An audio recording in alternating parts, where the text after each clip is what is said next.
ಸರ್ಕಾರದ ಮೂಲಭೂತ ಸೌಕರ್ಯಗಳಾದ ವಸತಿ ರಹಿತ ಹಾಗೂ ನಿವೇಶನ, ಗಂಗಾ ಕಲ್ಯಾಣ ಹಾಗೂ ಇನ್ನಿತರ ಸೌಲಭ್ಯಗಳು ಸಿಗುವಂತೆ ದಲಿತ ಹಕ್ಕುಗಳ ಸಮಿತಿ ಜಿಲ್ಲಾ ಕಾರ್ಯದರ್ಶಿ ಎಚ್.ಡಿ. ಚಂದ್ರಪ್ಪ ಆಕ್ರೋಶ.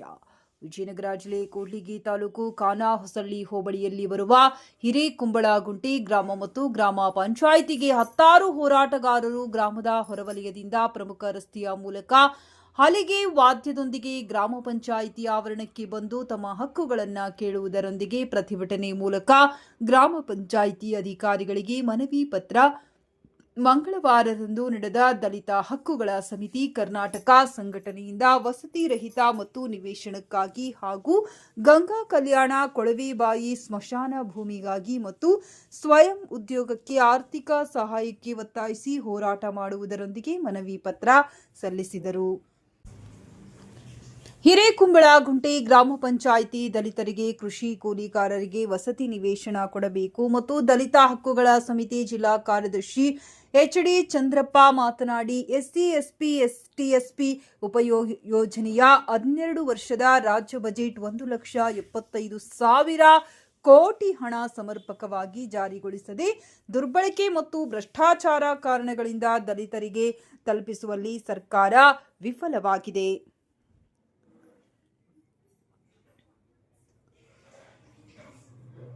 ಇದೇ ಇನ್ನೊಬ್ಬ ದಲಿತ ಮುಖಂಡ ಸಾರಪ್ಪ ಮಾತನಾಡಿ, ದಲಿತರು ಸಾಗುವಳಿ ಮಾಡುತ್ತಿರುವ ದರಖಾಸ್ತು ಭೂಮಿ, ಡಿಸಿ ಭೂಮಿಗೆ ಮಂಜೂರಾತಿ ನೀಡಬೇಕು. ಸರ್ಕಾರಿ ಭೂಮಿ, ಗೋಮಾಳ, ಅರಣ್ಯ ಭೂಮಿ ಸಾಗುವಳಿದಾರರಿಗೆ ಹಕ್ಕುಪತ್ರ ನೀಡಬೇಕೆಂದು ಒತ್ತಾಯಿಸಿದರು.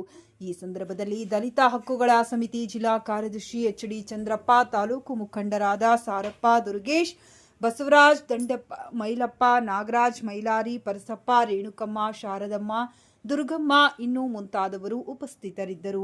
ವರದಿ ರಾಘವೇಂದ್ರ ಸಾಲುಮನಿ, ಕೂಡ್ಲಿಗಿ. ಬಡವರಿಗೆ ಇವತ್ತು ಮನೆ ಇಲ್ಲ, ಭೂಮಿ ಇಲ್ಲ. ಇವತ್ತು ಏನಾಗ್ತಿದೆ ಅಂತ ಹೇಳಿದ್ರೆ ನರಕದ ವಾತಾವರಣ, ನರಕದ ಬದುಕು ಇವತ್ತು ನಮ್ಮದಾಗಿದೆ. ಇವತ್ತು ಇಡೀ ದೇಶದಲ್ಲಿ ಭಯೋತ್ಪಾದನೆ ಒಂದು ಕಡೆ ಆದ್ರೆ, ಒಂದು ಕಡೆ ರೈತರ ಸಾವುಗಳು, ಒಂದು ಕಡೆ ಅಮಾಯಕ ಜನರ, ಕೃಷಿ ಕೂಲಿಕಾರರ ಬದುಕು ಬೀದಿ ಪಾಲಾಗ್ತಾ ಇದೆ. ಇವತ್ತು ಇಷ್ಟು ವರ್ಷಗಳ ಕಾಲ ಸರ್ಕಾರವನ್ನು ನಡೆಸ್ತಕ್ಕಂಥ ಏನು ರಾಜಕಾರಣಿಗಳು ಮತ್ತು ಅಧಿಕಾರಿಗಳು ಇವತ್ತು ಅವರವರ ಸ್ವಾರ್ಥಕ್ಕೋಸ್ಕರ ಇವತ್ತು ಬದುಕನ್ನ ಮಾಡ್ತಿದ್ದಾರೆ ವಿನಃ ಜನಪರವಾದಂತ, ದಲಿತರ ಪರವಾಗಿರ್ತಕ್ಕಂಥ, ಅಲ್ಪಸಂಖ್ಯಾತರ ಪರವಾಗಿರ್ತಕ್ಕಂಥ, ಬಡವರ ಪರವಾಗಿರ್ತಕ್ಕಂಥ ಏನು ಯೋಜನೆಗಳನ್ನ ಏನು ಕೊಡ್ತಾ ಇದ್ದಾರೋ ಅವರಿಗೆ ಸಿಗ್ತಾ ಇಲ್ಲ. ಈ ಸಂದರ್ಭದಲ್ಲಿ ಇವತ್ತು ನಮಗೆ ಬೇಕು ಎನ್ನುವಂಥದ್ದು, ನಮ್ಮ ದೇಶದಲ್ಲಿ ನಾವು ಮೂಲ ನಿವಾಸಿಗಳು ಈ ದೇಶದಲ್ಲಿ ಹುಟ್ಟಿರ್ತಕ್ಕಂಥವ್ರು ಇವತ್ತು ನಮಗೆ ಸಿಕ್ಕಿಲ್ಲ ಅಂತ ಹೇಳಿದ್ರೆ ಇದು ದೇಶದ ದೊಡ್ಡ ದುರಂತ ಮತ್ತು ವಿಪರ್ಯಾಸ. ಇವತ್ತು ಕಾಂಗ್ರೆಸ್ ಪಕ್ಷ ಆಗಿರ್ಬೋದು, ಬಿಜೆಪಿ ಪಕ್ಷ ಆಗಿರ್ಬೋದು, JDS ಪಕ್ಷ ಆಗಿರ್ಬೋದು, ಇವತ್ತು ನಮ್ಮ ಮನೆ ಹತ್ರ ಬಂದು ಓಟಿಗೋಸ್ಕರ, ಓಟಿನ ರಾಜಕಾರಣಕ್ಕೋಸ್ಕರ ನಮ್ಮನ್ನ ಬಳಕೆ ಮಾಡ್ತಿದ್ದೀರ ವಿನಃ ನಮ್ಮ ಪರಿಸ್ಥಿತಿ ಏನು, ನಮ್ಮ ಬದುಕೇನು, ಇವರ ಆರ್ಥಿಕ ಮಟ್ಟ ಏನು, ಇವ್ರಿಗೆ ಭೂಮಿ ಇದೆಯೋ ಇಲ್ಲೋ, ಇವರಿಗೆ ಮನೆ ಇದೆಯೋ ಇಲ್ಲೋ, ಇವರು ನಾವು ಓಟ್ ಹಾಕಿದ್ದಾರೆ, ಇದು ಪ್ರಜಾಪ್ರಭುತ್ವ ದೇಶ, ಇವರಿಂದ ನಾವು ಚುನಾಯಿತರಾಗಿ MLA ಆಗಿದ್ದೇವೆ, MP ಗಳಾಗಿದ್ದೇವೆ, ಮುಖ್ಯಮಂತ್ರಿಗಳಾಗಿದ್ದೇವೆ, ಪ್ರಧಾನಮಂತ್ರಿಗಳಾಗಿದ್ದೀವಿ ಅಂತ ಸ್ವಲ್ಪ ಚಿಂತಿತ್ತು ಇವರಿಗೆ ಮಾನವೀಯತೆ ಇಲ್ಲ. ಹಾಗಾಗಿ ದಯಮಾಡಿ ಹೇಳ್ತಾ ಇದ್ದೀವಿ, ಈ ಸಂದರ್ಭದಲ್ಲಿ ಏನು ಇಡೀ ದೇಶದ ಮತ್ತು ರಾಜ್ಯಾದ್ಯಂತ ಇವತ್ತು ಹೋರಾಟಗಳನ್ನ, ಮನೆ ನಿವೇಶನಗಳನ್ನು ಕೊಡ್ಬೇಕಂತೇಳಿ DSM ಇವತ್ತು ಹೋರಾಟ ಮಾಡ್ತಾ ಇದೆ. ಇವತ್ತು ನಾವು ಕೇಳೋದು ಅಷ್ಟೇ ಇಷ್ಟು ನೀವು ಭೂಮಿ ಕೊಡೋದ್ರಲ್ಲಿ ವಿಫಲರಾಗಿದ್ದೀರ ಅಂತ ಗೊತ್ತು, ಆದ್ರೆ ಅಷ್ಟೇ ಇಷ್ಟು ಇವ್ರಿಗೆ ಇರಾಗಲಕ್ಕೆ ಚೂರು ಮನೆಯನ್ನ ಕೊಡ್ಬೇಕು ಮತ್ತು ಜಾಗವನ್ನ ಕೊಡ್ಬೇಕಂತೇಳಿ ನಾವು ಕೇಳಕ್ ಬಂದಿದ್ದೇವೆ. ಇವತ್ತು ಏನು ಫೈನಾನ್ಸ್ಗಳು ಹಾವಳಿ ಇದ್ದಾವೆ, ಇವತ್ತು ಆರ್ಥಿಕ ಮಟ್ಟ ಕುಸಿತಾ ಇದೆ. ಈ ದೇಶದ ಜನರ ಪರಿಸ್ಥಿತಿ, ಬಡವರ ಪರಿಸ್ಥಿತಿ ಇವತ್ತು ಏನಾಗ್ತಿದೆ, ಇವತ್ತು ಸಾಲದ ಸುಳಿಯಲ್ಲಿ ಸಿಕ್ಕು ನೇಣಾಕಳ ಪರಿಸ್ಥಿತಿಯಲ್ಲಿ ನಮ್ಮ ದಲಿತ ಕುಟುಂಬಗಳು, ಅಲ್ಪಸಂಖ್ಯಾತ ಕುಟುಂಬಗಳು, ಬಡವ ಕಾರ್ಮಿಕರ ಕುಟುಂಬಗಳು ಇವತ್ತು ಹೋಗ್ತಾ ಇದ್ದಾವೆ. ಒಂದು ಮನೆ ಇರೋದು ಹಂದಿ ಗುಡಿಸಲಿದ್ದಂಗಿದೆ, ಕಾಲ್ ಚಾಚಿರ ಹೊರಗೆ ಚಾಚಬೇಕು, ಒಳಗೆ ತಲೆ ಇಡಬೇಕು. 10 ಜನ ಕುಟುಂಬಗಳು ಇರೋದ್ರಿಂದ ಸೈಟ್ಗಳಿಲ್ಲ, ಮನೆ ಇಲ್ಲ, ಅನ್ನುವಂತ ಕೂಗು ಇವತ್ತು ಕೇಳಿ ಬರ್ತಾ ಇದೆ, ಆದ್ರೂ ಸಿಕ್ಕಿಲ್ಲ. ಇವತ್ತು ಬೇನಾಮಿ ಆಸ್ತಿ ಮಾಡತಕ್ಕಂತ ಏನು ಕಂಪನಿಗಳಿಗೆ ಇವತ್ತು ಭೂಮಿಯನ್ನ ಪರಬರೆ ಮಾಡಿಕೊಡ್ತಕ್ಕಂತ ಈ ಸರ್ಕಾರಗಳು ಜನಪರವಾಗಿ ಇದಾವೋ ಇಲ್ಲ ಇವತ್ತು ಶ್ರೀಮಂತರ ಪರವಾಗಿದ್ವು ಅನ್ನುವಂಥದ್ದು ಪ್ರಶ್ನೆ ನಾವೆಲ್ಲ ಮಾಡಬೇಕಾಗಿದೆ. ಇವತ್ತು ನಾವು ಈ ದೇಶದಲ್ಲಿದ್ದೀವೋ ಇಲ್ಲ ಬೇರೆ ದೇಶದವರು ಅನ್ನುವಂಥ ಭೇದ ಭಾವವನ್ನು ಇವತ್ತು ನಾವು ದೇಶದ ಮಕ್ಕಳಿಗೆ ಇವತ್ತು ಮಾಡ್ತಕ್ಕಂಥ ಈ ರಾಜಕೀಯ ಪಕ್ಷಗಳು ಇವತ್ತು ಸೀರಿಯಸ್ ಆಗಿ ಹೇಳ್ತಾ ಇದ್ದೀವಿ. ನಮಗೆ ಇವತ್ತು ಏನು ಸರ್ಕಾರದ ಜಮೀನು ಇರ್ಬೋದು, ಗೊಮಳ ಇರ್ಬೋದು, ಬೇರೆ ಬೇರೆ ಸರ್ಕಾರ ಯೋಜನೆಯ ಭೂಮಿಯನ್ನು ತೆಗೆದಿರ್ಬೋದು, ಫಸ್ಟಿಗೆ ಪ್ರಿಪರೇಷನ್ ಮಾಡಿ ಇವತ್ತಿರ್ತಕ್ಕಂಥ ದಲಿತ ಕುಟುಂಬಗಳಿಗೆ, ಇವತ್ತು ಬಡ ಕುಟುಂಬಗಳಿಗೆ ಇವತ್ತು ಮನೆ ನಿವೇಶನ ಒದಗಿಸ್ತಕ್ಕಂಥ ಫಸ್ಟಿಗೆ ಪ್ರಥಮವಾಗಿ ಇವರಿಗೆ ಪ್ರಿಪರೇಷನ್ ಕೊಡ್ತಕ್ಕಂಥದ್ದು ನೀವು ಮಾಡ್ಬೇಕಂತೇಳಿ ಮನ್ಯ PDO ಸಾಹೇಬರಿಗೆ ಮತ್ತು ಅಧ್ಯಕ್ಷರಿಗೆ ಕೂಡ ಉಪಾಧ್ಯಕ್ಷರಿಗೆ ಕೂಡ ಮನವಿ ಮಾಡ್ಕೊಳ್ತಾ ಇದ್ದೀವಿ. ಇದು ಹೋರಾಟ ಇವತ್ತು ಒಂದಿನದ್ದಲ್ಲ. ನಮಗೆ ಮನೆ, ಭೂಮಿ, ಬೋರ್ವೆಲ್ ಇವು ಸಿಗೋ ತನಕ ನಾವು ಹೋರಾಟಕ್ಕೆ ಇಳಿತೀವಿ. ನಮ್ಮ ಜೀವ ಹೋದ್ರೂ ಪರವಾಗಿಲ್ಲ. ನಾವು ಇವ್ರ ಪರವಾಗಿ DSMM ದಲಿತ ಹಕ್ಕುಗಳ ಸಮಿತಿ ನಿಲ್ತದೆ. ಇವ್ರು ಜನರ ಪರವಾಗಿ ಕೆಲಸ ಮಾಡಲಿದ್ರೆ ನಾವು ಎಲ್ಲದಕ್ಕೂ ಇವತ್ತು ಸಿದ್ಧರಾಗಿದೆ ಅಂತೇಳಿ ಈ ಸಂದರ್ಭದಲ್ಲಿ ಹೇಳ್ತಾ ಇದ್ದೀವಿ. ಹಾಗೇನೆ ಇನ್ನೊಬ್ಬ ಮುಖಂಡರಾಗಿರ್ತಕ್ಕಂಥ ದಲಿತ ಬಂಧುಗಳೇ, ಏನು ಇವತ್ತು ಹೋರಾಟವನ್ನ ಮಾಡ್ತಾ ಇದೀವಿ ಅಂತ ಹೇಳಿದ್ರೆ, ಇವತ್ತು 79 ವರ್ಷ ಕಳೆದ್ರೂ ಕೂಡ ನಮ್ಮ ದೇಶದಲ್ಲಿ ಏನು ದಲಿತರಿಗೆ, ಇವತ್ತು ಅಲ್ಪಸಂಖ್ಯಾತರಿಗೆ, ಕಡು ಬಡವರಿಗೆ ಇವತ್ತು ಮನೆ ಇಲ್ಲ, ಭೂಮಿ ಇಲ್ಲ. ಇವತ್ತು ಏನಾಗ್ತಿದೆ ಅಂತ ಹೇಳಿದ್ರೆ ನರಕದ ವಾತಾವರಣ, ನರಕದ ಬದುಕು ಇವತ್ತು ನಮ್ಮದಾಗಿದೆ. ಇವತ್ತು ಇಡೀ ದೇಶದಲ್ಲಿ ಭಯೋತ್ಪಾದನೆ ಒಂದು ಕಡೆ ಆದ್ರೆ, ಒಂದು ಕಡೆ ರೈತರ ಸಾವುಗಳು, ಒಂದು ಕಡೆ ಅಮಾಯಕ ಜನರ, ಕೃಷಿ ಕೂಲಿಕಾರರ ಬದುಕು ಬೀದಿ ಪಾಲಾಗ್ತಾ ಇದೆ. ಇವತ್ತು ಇಷ್ಟು ವರ್ಷಗಳ ಕಾಲ ಸರ್ಕಾರವನ್ನು ನಡೆಸ್ತಕ್ಕಂಥ ಏನು ರಾಜಕಾರಣಿಗಳು ಮತ್ತು ಅಧಿಕಾರಿಗಳು ಇವತ್ತು ಏನು ಅವರವರ ಸ್ವಾರ್ಥಕ್ಕೋಸ್ಕರ ಇವತ್ತು ಬದುಕನ್ನ ಮಾಡ್ತಿದ್ದಾರೆ ವಿನಃ ಜನಪರವಾದಂತ, ದಲಿತರ ಪರವಾಗಿರ್ತಕ್ಕಂಥ, ಅಲ್ಪಸಂಖ್ಯಾತರ ಪರವಾಗಿರ್ತಕ್ಕಂಥ, ಬಡವರ ಪರವಾಗಿರ್ತಕ್ಕಂಥ ಏನು ಯೋಜನೆಗಳನ್ನ ಏನು ಕೊಡ್ತಾ ಇದ್ದಾರೋ ಅವರಿಗೆ ಸಿಗ್ತಾ ಇಲ್ಲ. ಈ ಸಂದರ್ಭದಲ್ಲಿ ಇವತ್ತು ನಮಗೆ ಬೇಕು ಎನ್ನುವಂಥದ್ದು ನಮ್ಮ ದೇಶದಲ್ಲಿ ನಾವು ಹುಟ್ಟಿ, ನಾವು ಮೂಲ ನಿವಾಸಿಗಳು, ಪರವಾದಂತ ದಲಿತರ ಪರವಾಗಿರ್ತಕ್ಕಂಥ, ಅಲ್ಪಸಂಖ್ಯಾತರ ಪರವಾಗಿರ್ತಕ್ಕಂಥ, ಬಡವರ ಪರವಾಗಿರ್ತಕ್ಕಂಥ ಏನು ಯೋಜನೆಗಳನ್ನ ಏನು ಕೊಡ್ತಾ ಇದ್ದಾರೋ ಅವರಿಗೆ ಸಿಗ್ತಾ ಇಲ್ಲ.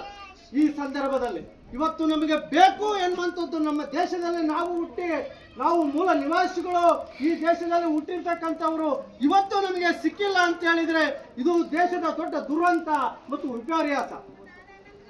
ಇವತ್ತು ಕಾಂಗ್ರೆಸ್ ಪಕ್ಷ ಆಗಿರ್ಬೋದು, ಬಿಜೆಪಿ ಪಕ್ಷ ಆಗಿರ್ಬೋದು, JDS ಪಕ್ಷ ಆಗಿರ್ಬೋದು, ಇವತ್ತು ನಮ್ಮ ಮನೆ ಹತ್ರ ಬಂದು ಓಟಿಗೋಸ್ಕರ, ಓಟಿನ ರಾಜಕಾರಣಕ್ಕೋಸ್ಕರ ನಮ್ಮನ್ನ ಬಳಕೆ ಮಾಡ್ತಿದ್ದೀರ ವಿನಃ ನಮ್ಮ ಪರಿಸ್ಥಿತಿ ಏನು, ನಮ್ಮ ಬದುಕೇನು, ಇವರ ಆರ್ಥಿಕ ಮಟ್ಟ ಏನು, ಇವ್ರಿಗೆ ಭೂಮಿ ಇದೆಯಿಲ್ಲೋ, ಇವರಿಗೆ ಮನೆ ಇದೆಯಿಲ್ಲೋ, ಇವರು ನಾವು ಓಟ್ ಹಾಕಿದ್ದಾರೆ, ಇದು ಪ್ರಜಾಪ್ರಭುತ್ವ ದೇಶ, ಇವರಿಂದ ನಾವು ಚುನಾಯಿತರಾಗಿ MLA ಆಗಿದ್ದೀವಿ, MP ಗಳಾಗಿದ್ದೀವಿ, ಮುಖ್ಯಮಂತ್ರಿಗಳಾಗಿದ್ದೀವಿ, ಪ್ರಧಾನಮಂತ್ರಿಗಳಾಗಿದ್ದೀವಿ ಅಂತ ಸ್ವಲ್ಪ ಚಿಂತಿತ್ತು ಇವರಿಗೆ ಮಾನವೀಯತೆ ಇಲ್ಲ. ಚಂದ್ರಪ್ಪರು ಎಲ್ಲ ವಿಚಾರಗಳನ್ನ ಈಗಾಗಲೇ ನಿಮ್ಮ ಗಮನಕ್ಕೆ ಈ ಒಂದು ಸಂದರ್ಭದಲ್ಲಿ ತಂದಿದ್ದಾರೆ.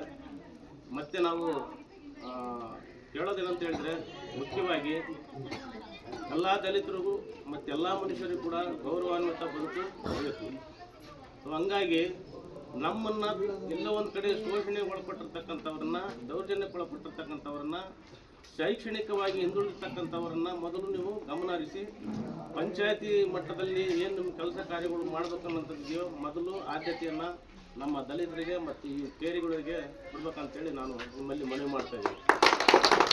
ಹಾಗೆಯೇ ಈ ಪಾದರಕ್ಷೆಗಳು ಮಾಡಿದ್ರೆ ನಮ್ಮ ಕಾಲಿಗೆ ರಕ್ಷಣೆ ಇಲ್ಲ, ಈ ಬಟ್ಟೆ ಹೊಲಿದಿದ್ರೆ ನಮ್ಮ ದೇಹಕ್ಕೆ ರಕ್ಷಣೆ ಇಲ್ಲ, ನಮ್ಮ ಏರ್ ಕಟ್ಟಿಂಗು ಶೇವಿಂಗ್ ಮಾಡದ ಇದ್ದರೆ ನಮ್ಮ ಅಂದಕ್ಕೆ ರಕ್ಷಣೆ ಇಲ್ಲ.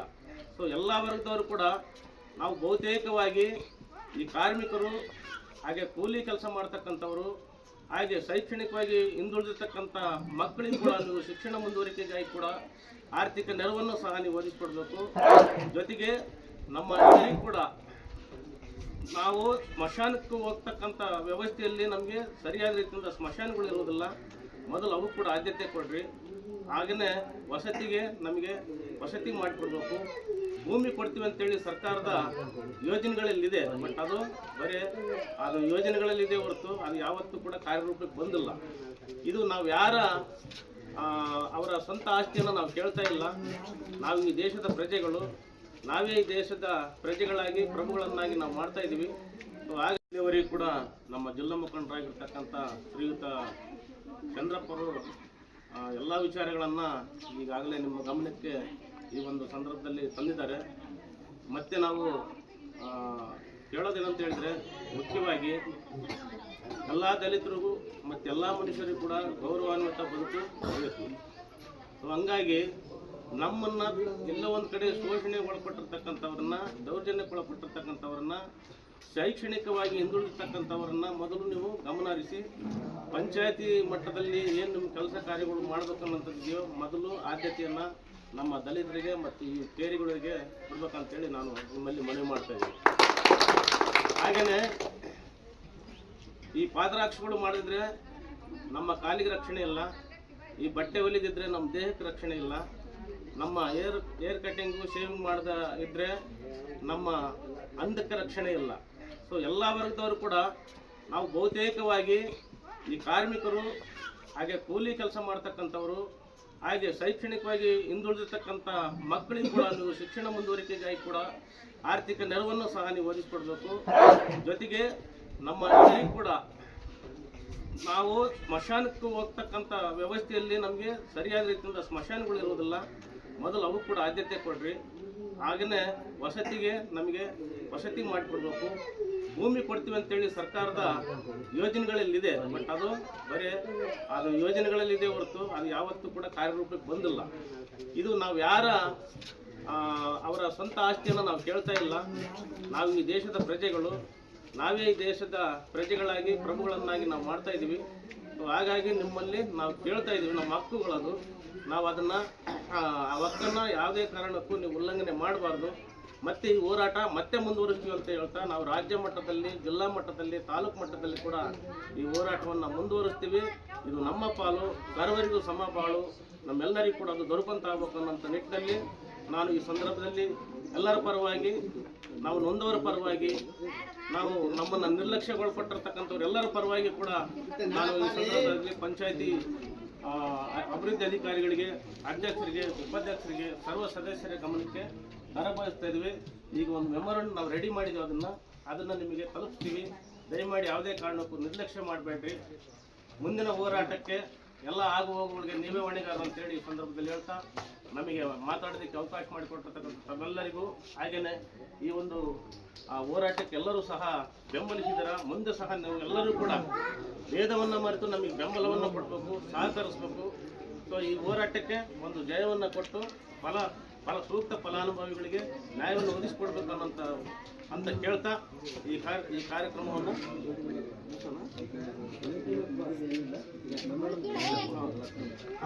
ಕೊಡುವಂಥ ಮನವಿಯನ್ನು ದಯಮಾಡಿ ಯಾವುದೇ ಕಾರಣಕ್ಕೂ ನಿರ್ಲಕ್ಷ್ಯ ಮಾಡ್ದೇನೆ ಇದನ್ನು ಸೂಕ್ತ ಕ್ರಮವನ್ನು ತೆಗೆದುಕೊಂಡು ತಾವೆಲ್ಲರೂ ಕೂಡ ಆ ಫಲಾನುಭವಿಗಳಿಗೆ ನ್ಯಾಯ ಒದಗಿಸಿಕೊಡ್ಬೇಕಂತ ಹೇಳ್ತಾ ನಾನು ಒಂದೆರಡು ಮಾತನ್ನು ಮುಗಿಸ್ತೇನೆ.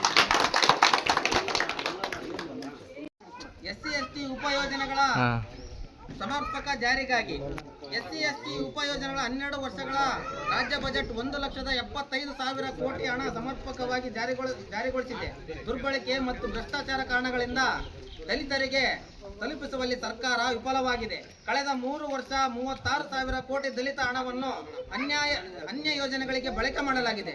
ಈ ಕುರಿತು ವಿಧಾನಸಭೆ ವಿಶೇಷ ಅಧಿವೇಶನದಲ್ಲಿ ಕರೆದು ಲೋಪದೋಷ ಸರಿಪಡಿಸಲು ಒತ್ತಾಯಿಸುತ್ತಿದ್ದೇವೆ. ಪರಿಶಿಷ್ಟ ಜಾತಿ ಜನರ ಮೇಲಿನ ದೌರ್ಜನ್ಯ. ಸಂವಿಧಾನವು ಅಸ್ಪೃಶ್ಯತೆ ಅನುಚ್ಛೇದ 17 ನಿಷೇಧಿಸಿದೆ. ಇದನ್ನು ಯಾವುದೇ ರೀತಿಯ ಆಚರಣೆ ತಂದಲ್ಲಿ ಅದು ಶಿಕ್ಷಾರ್ಹ ಅಪರಾಧವಾಗಿದೆ. ಅಸ್ಪೃಶ್ಯತೆಯನ್ನು ಬೋಧಿಸುವುದು ಮತ್ತು ಆಚರಿಸುವುದರ ಬಗ್ಗೆ ಮತ್ತು ಅದರಿಂದ ಉದ್ಭವಿಸುವ ಅನರ್ಹತೆಯನ್ನು ಒತ್ತಾಯಪೂರ್ವಕವಾಗಿ ಕಾರ್ಯರೂಪಕ್ಕೆ ತರುವ ಬಗ್ಗೆ ಅದಕ್ಕೆ ಸಂಬಂಧಿಸಿದ ವಿಷಯಗಳ ಬಗ್ಗೆ ಶಿಕ್ಷೆಯನ್ನು ವಿಧಿಸುವ ಒಂದು ಕಾನೂನನ್ನು ತರೆಯಲಾಯಿತು. ಈ ಕಾನೂನಿನ ಹೆಸರೇ ಅಸ್ಪೃಶ್ಯತೆ ಅಪರಾಧ ಕಾಯ್ದೆ 1955. ಈ ಕಾಯ್ದೆ ಜಾರಿಯಲ್ಲಿದ್ದರೂ ಇಂದಿಗೂ ಇಂತಹ ದೌರ್ಜನ್ಯಗಳ ಪ್ರಕರಣಗಳು ಹೆಚ್ಚಾಗುತ್ತಲೇ ಇದೆ. ಕರ್ನಾಟಕ ಸರ್ಕಾರ ಅಸ್ಪೃಶ್ಯತೆ ಅಪರಾಧ ಕಾಯ್ದೆ ಜಾರಿಗಾಗಿ ನಾಗರಿಕ ಹಕ್ಕು ಜಾರಿ ನಿರ್ದೇಶನದಡಿ ದಲಿತ ಮೇಲಿನ ದೌರ್ಜನ್ಯ ಕುರಿತು ಜಿಲ್ಲೆಯೊಂದು ಪ್ರತ್ಯಕ್ಷ ಪೊಲೀಸ್ ಠಾಣೆಯನ್ನು ಆರಂಭಿಸಿದೆ. 2021 ಸಾಲಿನಿಂದ 2024-25 ಸಾಲಿನವರೆಗೂ ಪರಿಶಿಷ್ಟ ಜಾತಿಯವರ ಮೇಲೆ ದಾಖಲಾಗಿರುವ ದೌರ್ಜನ್ಯ ಪ್ರಕರಣಗಳಲ್ಲಿ ಜಾತಿವಾರು ದಾಖಲಾಗಿರುವ ಪ್ರಕರಣಗಳ ವಿವರ ಹೀಗಿದೆ. ಕ್ರಮ ಸಂಖ್ಯೆ 1 ಒಟ್ಟು ಜಾತಿಗಳು 101, 2020-21 1492, 2021ರಿಂದ 22 1659, 2022ರಿಂದ 23 1842, 2023ರಿಂದ 24 1950,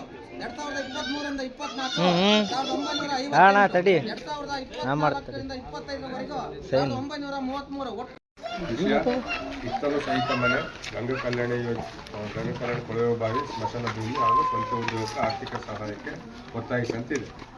ಇದರಲ್ಲಿ ನಮ್ಮ ಗ್ರಾಮ ಪಂಚಾಯತಿ ಸಂಬಂಧಪಟ್ಟಂಥ ವಿಷಯಗಳಿಗೆ ಸಂಬಂಧಪಟ್ಟಂಗೆ ನಾವು ಕ್ರಮ ಕೈಗೊಳ್ತೀವಿ. ನಮ್ಮಿಂದ ಆಗದೇ ಇದ್ದರೆ ನಾವು E O sir C O sir ಗಮನಕ್ಕೆ ತರ್ತೀವಿ. ಈಗ ನಾನು ಈ ಇತ್ತಲು ಮನೆ ಸಹಿತ ಮನೆ ಏನಂತ ಇದೆಯಲ್ಲ, ಇದಕ್ಕೆ ಸಂಬಂಧಪಟ್ಟಂಗೆ ನಮ್ಮ ಪಂಚಾಯತಿ ವ್ಯಾಪ್ತಿಯಲ್ಲಿ SC ST ಜನರಲ್ ಈ ಮೂರು ಸೇರಿ 570 ಮನೆ ರೈತರ ಸರ್ವೆ ಮಾಡಿದ್ದೀನಿ. ನಾನೇ ಬಂದಿದ್ದೀನಿ, ನೀವೆಲ್ಲ ನೋಡಿದ್ರೆ ನನ್ನ ನಿಮ್ಮ ಮನೆ ಮುಂದಕ್ಕೆ ಬಂದು ನಾನೇ ಸರ್ವೆ ಮಾಡಿದ್ದೀನಿ. ಅದರಲ್ಲಿ ನೀವು ಯಾರು ನಮಗೆ ಇದು ಬಾಡಿಗೆ ಮನೆ ಇದು ನಮ್ಮದಲ್ಲ ಅಂತ ಹೇಳಿದರೆ ನಾವು ನಿವೇಶನ ರೈತರು ಅಂತ ಸರ್ವೆ ಮಾಡ್ತಾಯಿದ್ವಿ. ನೀವು ಇರ್ತಕ್ಕಂಥ ಮನೆಯಲ್ಲೇ ನಾವು ಮನೆ ಕಟ್ಕೊಂತೀವಿ ಅಂದಿದ್ದಕ್ಕೆ ನಾವು ವಸತಿ ರೈತರ ಮನೆ ಸರ್ವೆ ಅಂತ ಮಾಡಿದ್ವಿ. ಇದು PMAY ಪ್ರಧಾನಮಂತ್ರಿ ಗ್ರಾಮೀಣ ಆವಾಸ್ ಯೋಜನೆ ಅಂತಂದರೆ ಕೇಂದ್ರ ಸರ್ಕಾರದ್ದು, ಇದರಲ್ಲಿ ಮಾಡಿದ್ದೀನಿ. ಈಗ ಸ್ಮಶಾನ ಭೂಮಿಗೂ ನಾವು NREG ಒಳಗಡೆ ಇಟ್ಕೊಂಡಿದ್ವಿ. ಈ ಗಂಗಾ ಕಲ್ಯಾಣ ಕೊಳವೆ ಬಾವಿ ಸಮಾಜ ಕಲ್ಯಾಣ ಇಲಾಖೆ ಬರ್ತದೆ, ಇದು ನಮ್ಗೆ ಸಂಬಂಧಪಡೋಲ್ಲ. ಹಾಗಾಗಿ ನಮ್ಮ ವ್ಯಾಪ್ತಿಯಲ್ಲಿ ಈ ಥರದ್ದೇನಾದರೂ ಅಸ್ಪೃಶ್ಯತೆ ಆಚರಣೆ ಏನಾದರೂ ಕಂಡು ಬಂದರೆ ನಮ್ಮ ಗಮನಕ್ಕೆ ತರ್ರಿ, ನಾವು ಅದಕ್ಕೆ ಯಾವ ರೀತಿ ಸಪೋರ್ಟ್ ಮಾಡಬೇಕು ಮಾಡ್ತೀವಿ ನಿಲ್ಲಿಸೋದಕ್ಕೆ. ಈಗ ಕಟಿಂಗು ಅದು ಶಾಪಲ್ಲಿ ಮಾಡೋದಿಲ್ಲ ಅಂತಂದೇನೋ ಬೇರೆ ಕಡೆ ಆಗಿರೋದು ಉದಾಹರಣೆ ಹೇಳಿದ್ರೆ, ನಮ್ಮ ಪಂಚಾಯತಿ ವ್ಯಾಪ್ತಿಯಲ್ಲಿ ಕಟಿಂಗ್ ಶಾಪ್ಗಳಲ್ಲಿ ಆ ಥರ ಏನಾದರೂ ಆಚರಣೆ ಇದ್ದರೆ ನಮ್ಮ ಗಮನಕ್ಕೆ ತರ್ರಿ, ನಾವು ಆ ಕಟಿಂಗ್ ಶಾಪ್ಗೆ ಕೊಟ್ಟಿರ್ತಕ್ಕ ಲೈಸೆನ್ಸ್ನ ಕ್ಯಾನ್ಸಲ್ ಮಾಡ್ತೀವಿ. ನಮ್ಮ ಗಮನಕ್ಕೆ ನಮ್ಮ ಪಂಚಾಯತಿಯಲ್ಲಿ ಈ ಥರ ಆಗಿರೋದು ನಮ್ಮ ಗಮನಕ್ಕೆ ಬಂದಿಲ್ಲ. ಈಗ ನೀವು ಕೊಟ್ಟಿದ್ರಿ, ಎಲ್ಲ ಇದನ್ನು ಪರಿಶೀಲನೆ ಮಾಡಿ ಸೂಕ್ತ ಕ್ರಮ ಕೈಗೊಳ್ತಂತ ಈ ಸಮಯದಲ್ಲಿ ಹೇಳ್ತೀನಿ.